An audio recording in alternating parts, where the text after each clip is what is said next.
Coonamessett means, in Wampanoag, it means place of the long fish, and that was an important food item for the Wampanoags. The mid-1600s, when Falmouth was founded, and in 1700, the first mill that was built in Falmouth was built on the Coonamessett River, and it was called Dexter's Mill. So for 200 years, the river valley was flooded for these mills. In the late 1800s, and first of all, there were grist mills, and then later on, 2 woolen mills on the river. And all the way up the river, there was a series of mills. In the late 1800s, 2 brothers, the Swift brothers, drained the lakes. They turned the wetlands to either side of the river into cranberry bogs. This area was farmed from the late 1800s through the 1900s into the 2000s. In 1971, the land was purchased by the town for conservation land, but the bogs continued to be harvested and farmed through leasing.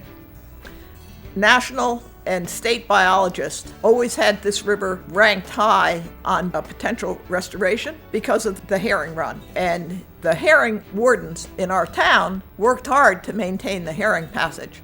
So in the early 2000s, there are 2 not-for-profits in the town of Falmouth who started efforts that were instrumental in this project. The first was Coonamessett River Trust, which was a small group. Many of them were scientists at the Woods Hole institutions. And they started monitoring the river. What they hoped was that they could restore the river to improve the habitat for fish. The other group is our land trust, the 300 Committee, who also in the early 2000s developed a very specific strategy to either purchase land or help the town purchase land all along the 3-mile lengths of the river. And then these 2 not-for-profits basically were doing things that were setting the stage to be able to move ahead into a restoration. If you had your druthers, you would put your restoration money into a flow-through bog because of the habitat that you could protect. We had enough to start the river restoration in the lower part.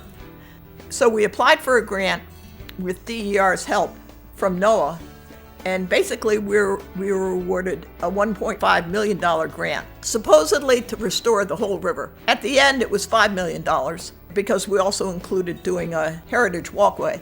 The construction phase started in 2017, and more or less from 2017 to 2021, there were construction activities. Either restoration of the river and the river habitat, building the 2 boardwalks where we took down 2 of the dams, building the bridge where we took down these small deteriorating culverts.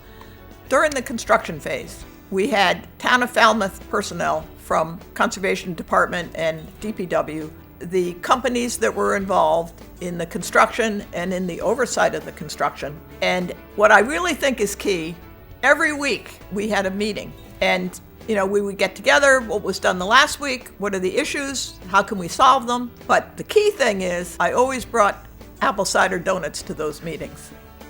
This is an important climate change, coastal resiliency project, and all the aspects of it. It improved the environment for the animals and plants that live there. It improved the environment for the water that flows through the system. So there are many ecological aspects. The other main accomplishment is this is an opportunity to get everybody in the town involved in this project.